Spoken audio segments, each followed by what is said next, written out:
term hidden gem probably gets used more often than it should when it comes to describing travel destinations, but it feels right when you're talking about Taiwan.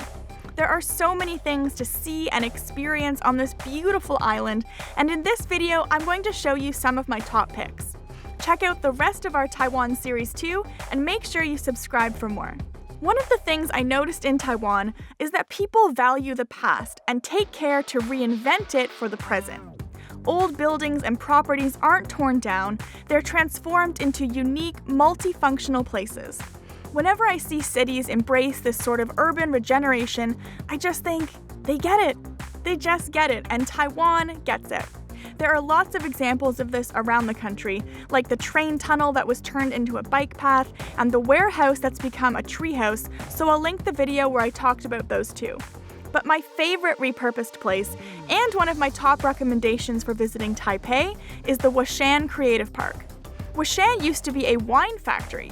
It was saved from demolition by arts groups who saw its value and potential, thank God. Now it's where you'll find cafes, restaurants, an independent cinema, art exhibits and performances, and some of the best shopping in Taipei. And I don't just mean the Mr. Potato Head store either. There's a bunch of shops to look through, including a whole maker section full of vendors and home goods like ceramics, prints, postcards, and stationery. There's also a store called Wooderful Life that's full of wooden toys, figurines, music boxes, and little gifts and keepsakes. There's a whole area here for kids to play inside, but even if you're big kids like us, this place is worth popping into. Also, because cool places attract cool people, there is a noticeably higher amount of stylish people here, like this adorable couple twinning with their coffees and stripes. Further south in Kaohsiung, local artists saved a group of 25 warehouses from the 1970s and turned them into an area for arts and culture.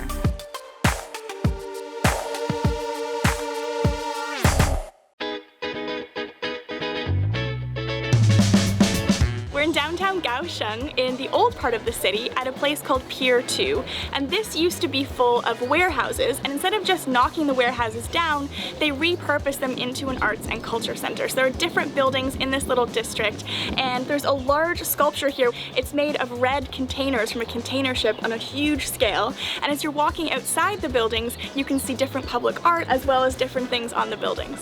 Every surface is an obliging space for some art or cheer. And I love seeing all the artwork and murals, as well as the Elite Spectrum bookstore, which is a chain in Taiwan. If you see one, it's worth going inside to browse the books, the magazines, and the gifts. I thought Huashan and Pier 2 seemed like large-scale transformations, until I experienced the biggest of them all. We're in Tainan at a place called 10 Drum Cultural Village, and this actually used to be a sugarcane factory, and when this factory was abandoned, it was taken over by a group of drummers. And I love the story of the fact that they were just looking for basically a practice space, and they came across this abandoned warehouse space, factory, whole little area, and they just started practicing here, and then they decided to actually turn it into what it is now, which is a lot of things. There's a used bookstore, they have theater shows here twice a day where you can see the drummers performing. I really love how it just shows appreciation for heritage and past history, and all the little details that you see all around here really reflect that. The coolest part is that the group of drummers that was just looking for a practice space, they're now Grammy-nominated musicians, and people come from all around to hear their show inside the factory floor that's been converted into their own theater.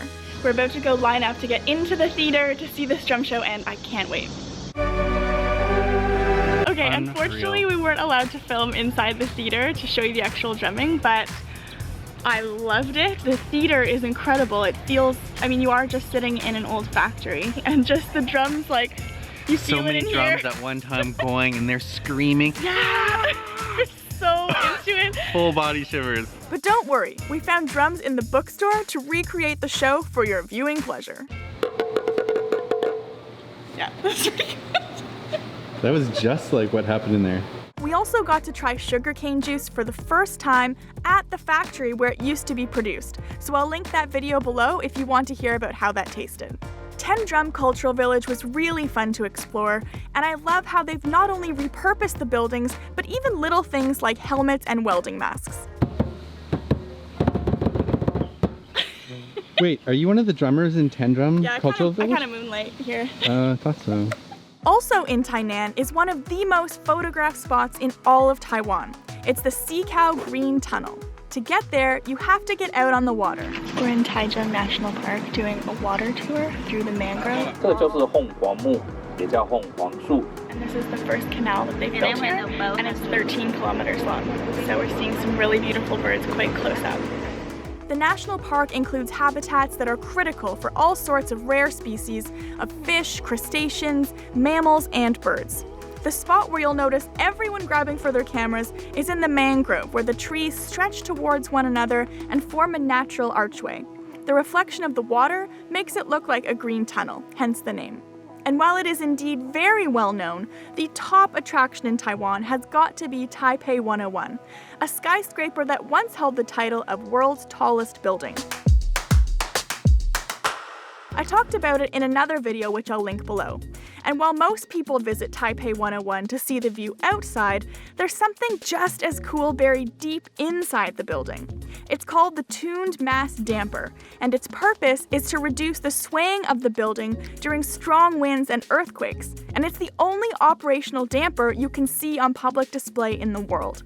With a diameter of 5.5 meters and a weight of 660 tons, it's also the largest and heaviest mass damper in the world.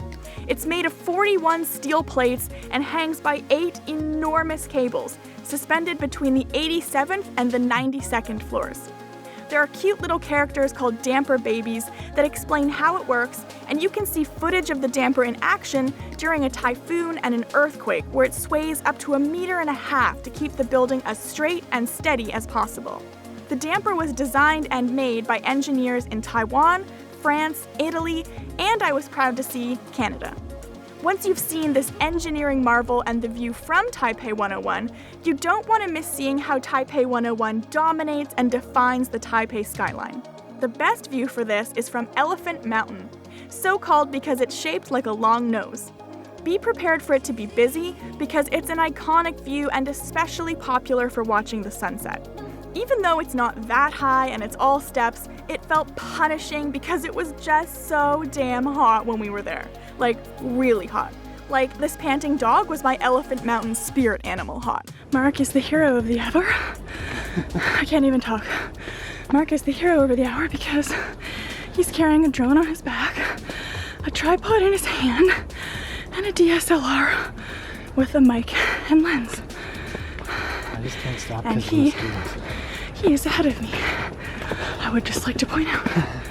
Then we saw this guy who, yes, was going up the mountain backwards on his hands, like a show-off.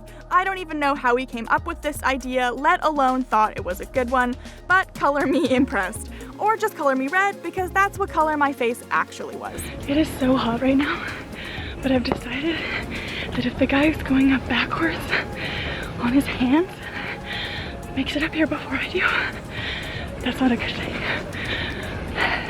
We went up to take a time lapse of the sunset, and it's a lovely spot to watch the shadows grow longer and longer until all the lights come on across the city. And after dark is the perfect time to hit a night market. They're great places to wander through, find inexpensive and delicious foods to try, or other random things to shop for. There are lots of night markets throughout Taiwan, so I want to quickly mention a few of my favorites. My favorites in Taipei are Raohe and Tonghua, also called Linjiang. If you want to see more of Raohe, I'll link our street food video below. Tonghua is a nice, narrow walking street that feels more local and more relaxed. It's also where we gave these arcade games a try, which are really popular in Taiwan. Oh,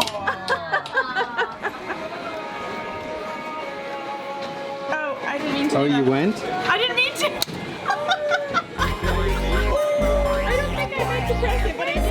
If you head to the East Coast to visit picturesque Taroko National Park, where we rode a scooter to see the beautiful Marble Gorge, you'll likely be based out of a city called Hualien. It has a huge and wonderful night market, and even though it was raining when we visited, it didn't dampen the experience. It even inspired some rain dance type moves from Mark. Back in Taipei, my favorite area to walk around after dark is Ximending.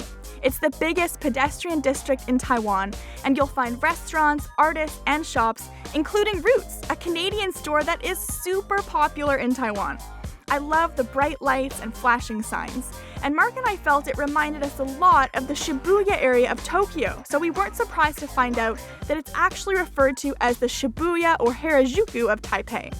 This area was built while Taiwan was under Japanese rule, so the similar feel makes sense.